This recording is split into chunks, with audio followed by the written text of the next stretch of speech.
지난 동영상에 이어서 책 읽는 고양이라고 하는 북카페의 2층으로 올라가는 데서부터 이야기를 시작하겠습니다. 지붕의 목조 구조가 다 보이는 재미있는 구조입니다. 이 다락방이라고 할 수 있는 곳인데요. 여기도 테라스가 있습니다. 테라스에서 이렇게 밖을 내다보면은 놓치기 쉬운 감상 포인트가 하나 보입니다. 앞에 있는 집, 그리고 지금 옆에 있는 집들, 그리고 이 집들로부터 오른쪽으로 사방에 있는 집들이 구조가 같습니다. 2층 혹은 3층 다락방까지 포함해서 2, 3층 집인데 기와지붕이고, 누군가 같은 사람이 설계했다 라는 느낌이 확 들어오는 그런 집들이 한 2, 30채 정도가 줄잡아 늘어서 있는데, 제가 이 근처를 수십 번을 왔다 갔다 했습니다만은 사실은 저도 이것을 이번에 처음 발견했습니다. 과거에 누군가가 집을 지을 때는 이것이 감상 포인트가 되고 구경거리가 될 것이라고는 생각 안 했을 텐데, 이제 오랜 세월이 지나서 집의 구조 자체가 낯선 구조가 되다 보니까, 그리고 그런 집들이 이렇게 모여 있다 보니까 하나의 감상 포인트가 되고 있습니다. 나름 감상할 것이 많은 작품이 되고 있습니다. 책 읽는 고양이 카페에서 골목 쪽으로 내려오면은 바로 눈앞에 이화동 마을박물관이라고 하는 간판이 있습니다. 이곳 역시 닫혀 있습니다. 아니나 다를까. 이렇게 고지대에 조금은 어렵게 사는 동네에 나름대로 마을에 활력을 불어넣기 위해서 이런저런 것들을 모색해 봅니다만은, 누군가가 총대 메고 여기에 전념을 다하지 않으면 이렇게 결국은 쓸데없는 공간이 되고 맙니다. 이제 이 골목 한번 거닐어 보겠습니다.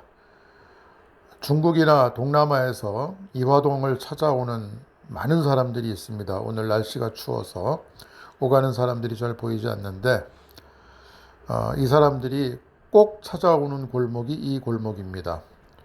오른쪽으로는 앞에서 소개한 개뿔이라는 카페와 책 읽는 고양이가 있고요. 왼쪽으로는 산이라고 하는 카페하고 조금 전에 봤던 이화동 마을박물관이 있는 그 골목인데, 오늘은 거의 사람이 보이지 않습니다만은 이제 날이 따뜻해지면은 중국이나 동남아시아 쪽에서 찾아온 외국인 관광객들, 그리고 이 근처 어딘가에서 한복을 빌려 입은 한국인 관광객들이 많이 보입니다. 자, 여기서 이렇게 보면은 아까 말씀드린 대로 동일한 구조의 독특한 2, 3층짜리 다락방이 있는 가옥들이 늘어서 있는 모습을 눈으로 확인할 수 있습니다.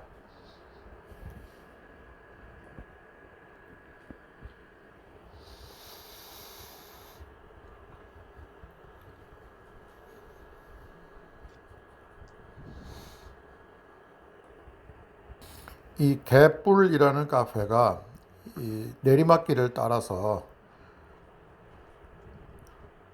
4채 정도의 집을 이어서 만든 카페인데요. 이 카페 맨 마지막에는 이화동 갤러리와 쇠떼박물관이 있다고 간판도 붙어 있고, 마을 어귀의 안내 지도에도 나와 있어서 한번 이화동 갤러리와 쇠떼박물관을 찾아봤습니다마는 갤러리는 잠겨 있었고요. 쇠떼박물관은 양평으로 이전했고 지금은 베이커리 주방으로 쓰고 있는 것 같았습니다. 문화적인 활력이 많이 사라지지 않았나 하는 느낌이 듭니다. 상업적으로는 번성하고 있는지 모르겠지만 이 골목이 문화적으로는 좀 활력을 잃고 있다는 느낌을 받았습니다.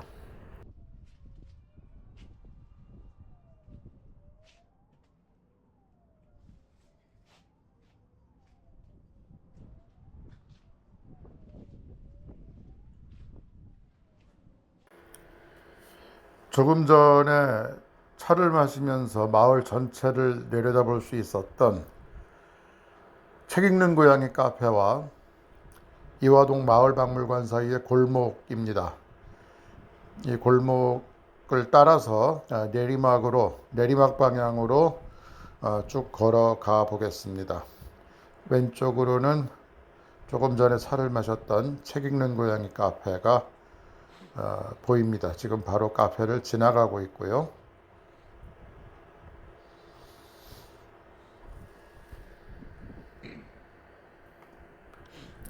요즘에는 편의점들이 골목골목마다 있다 보니까 지금은 참 보기 어려운, 흔히 우리가 구멍가게라고 부르는, 동네 슈퍼라고 부르는 그런 가게도 지나갑니다. 그리고 자그마한 규모의 음식점도 지나가고 있고요.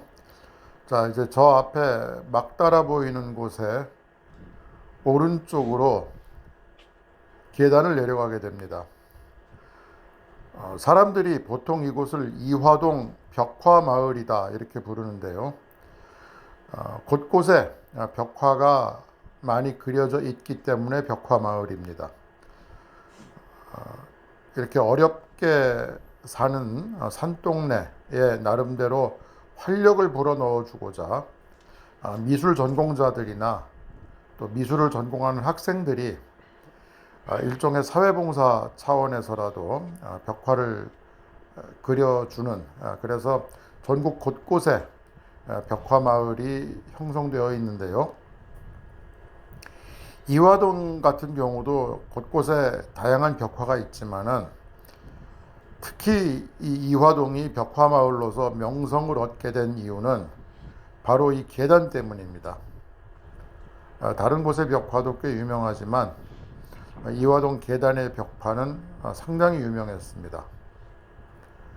내려갈 땐 모르지만 저 밑으로 내려가서 계단을 올려다 보면은 이제 거대한 그림이 나타나게 되는데, 어느 날 자고 일어나 보니까 누군가가 벽화를 싹 지워버렸습니다. 그래서 지금은 이 계단 벽화가 없습니다. 왜냐면은 이곳에 사는 사람 입장에서는 많은 관광객들이 찾아오는데 그 사람들이 뿌리는 돈은 몇몇 외지에서 온 사람들이 영업하는 영업장에서 다 가져가고, 동네 사람들은 귀찮고 시끄럽기만 하거든요. 그러다 보니까 화가 나가지고 싹 지워버렸는데, 지우고 나니까 이번에는 벽화를 그린 사람이 내 작품 돌려달라고 소송을 걸었습니다. 그 후에 그 소송이 어떻게 끝났는지는 잘 모르겠습니다만은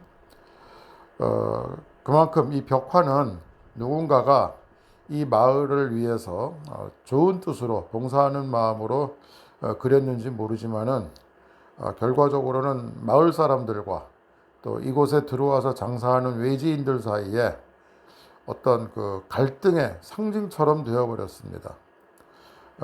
그러면서 또 관광객들이 많이 찾아오다 보니까 임대료는 슬슬 올라가기 시작하고, 그러다 보니까 오랫동안 정부 쳐서 살던 마을 사람들이 임대료를 감당 못해서 또 나가게 되는 소위 젠트리피케이션이라고 하는 그런 문제도 발생하게 됩니다. 좀 슬기롭게 상생할 수 있는 방안이 뭔지 고민할 수 있었으면 좋겠습니다. 다음은 이화동 달팽이 골목, 달팽이 길이라고 불리는 곳인데요. 이 주소에서부터 출발하면 되겠습니다. 조금 전에 보여드린 그 주소지에서부터 한 6, 70m 정도 걸어가면은 오른쪽으로 난간이 보이죠. 저 두 청년이 서 있는 그곳입니다. 여기서 아래를 내려다 보면은 괜찮은 풍경이 펼쳐집니다.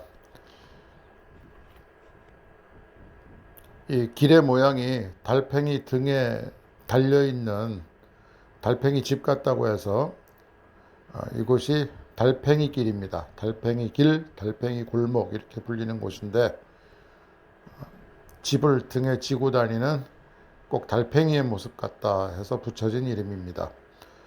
이 독특한 골목의 구조 때문에 사진 찍으러 오는 사람들도 많고요. 여기서 영화도 꽤 많이 찍었다고 합니다. 드라마도 여러 편 여기를 무대로 제작이 됐다고 하고요. 뭐 와서 살펴볼 만한 곳입니다. 이제 계속해서 가던 길을 가다 보면은 이제 좁은 골목으로 해서 저 밑으로 내려가게 되는데, 밑으로 내려가서 다시 한번 달팽이 골목을 둘러보겠습니다. 아래로 내려와서 달팽이 길을 걸어가 보고 있습니다. 달팽이 길은 위에서 보면은 길을 전체적으로 조망할 수 있는데요. 대신 내려와서 보면은 길 주변을 빙 둘러 있는 집들, 그리고 그 집의 벽에 그려져 있는 벽화들 볼 수가 있고요. 커피숍도 있고 공방도 있고 그렇습니다. 그리고 잠시 후에 쓱 스쳐 지나갈 것 같은데 산에서 내려오는 물도 있습니다. 물을 떠먹을 수 있는 그런 약수터 비슷한 것이 있습니다. 수질은 보장하기 어렵습니다만은 그런 것이 있습니다. 그리고 달팽이 길을 이렇게 빙 둘러 내려올 수도 있고, 눈앞에 보이듯이 계단으로 내려올 수도 있습니다. 이 길을 쭉 따라가면 이제 대학로로 이어지는데요. 자, 여기에 약수터가 보입니다. 지금은 물이 흐르지 않습니다. 겨울이기 때문에. 쭉 내려가면 대학로로 이어지는데, 저는 대학로로 가지 않고 다시 오던 길을 뒤집어 올라가서 낙산 주변을 좀 더 여행을 해볼 것인데요. 여행은 이제 다음 동영상으로 이어지겠습니다.